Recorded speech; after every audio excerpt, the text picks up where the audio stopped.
தாவேக்காவினுடைய எல்லா மேல்மட்டத்தில் இருக்கிற ஆட்கள் எல்லாம் திரும்ப திரும்ப நான் கிறிஸ்டியன் ஏன் சொல்றீங்க?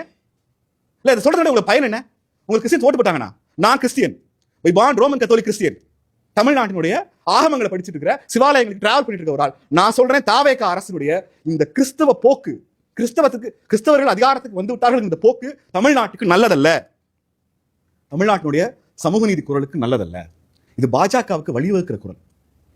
நீங்க ஜெபமாலை எடுத்துட்டு வந்த மாதிரி இன்னொரு முஸ்லீம் கேண்டிடேட், இன்னொரு ஹிந்து எம்எல்ஏ நாளைக்கு ஒன்று தூக்கிட்டு வந்தா என்ன பண்ணுவீங்க சார்? நீங்க பொருளாதாரத்தை உயர்த்துறது, சாதனை செய்யறதுலாம் அப்புறம் சார். யார் வந்து உட்கார்ந்தாலும் அதிகாரிகள் இதை இப்படி பண்ணுங்க சார், அப்படி பண்ணுங்க சார்னு சொல்லிடுவாங்க. அதை வழிநடத்துறதுக்கு ஆட்கள் இருக்கு. இந்த கம்யூனல் ஹார்மனி ஒன்று இருக்குல்ல, தமிழ்நாட்டினுடைய எல்லா மதங்களையும் எல்லா ஜாதிகளையும் சமத்துவமா பார்க்கிற ஒரு பன்முகத்தன்மை இருக்கு இல்லையா, அந்த பன்முகத்தன்மைக்கு வேட்டு வைக்கிற எல்லா முயற்சிகளையும் தாவேக்கா அரசு இந்த நிமிஷம் வரைக்கும் பண்ணிட்டு இருக்காங்க.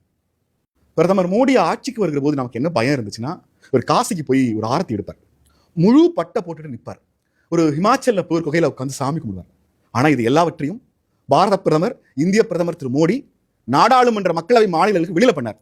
பிரதமர் மோடி ஒரு நாளும் மக்களவைக்குள்ள பட்டை போட்டு வரல சார். நீங்க சட்டப்பேரவைக்குள்ள ஜெபமாலை எடுத்து வர்றீங்க, திருவிழி வசனங்களை சொல்றீங்க. இதுக்கு என்ன சார் அர்த்தம்?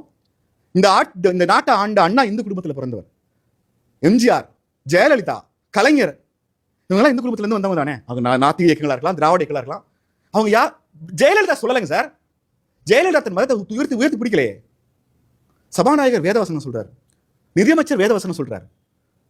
இந்த அரசு பாஜகவினுடைய பிளவுவாத அரசியலுக்கு வழிவகுக்கிற மாதிரியே ஒரு கிறிஸ்டியன் டாமினன்ட் கவர்மெண்டாக தமிழ்நாட்டை முன்னிறுத்துகிறார்கள். இது ஒரு மிகப்பெரிய அபாயம்.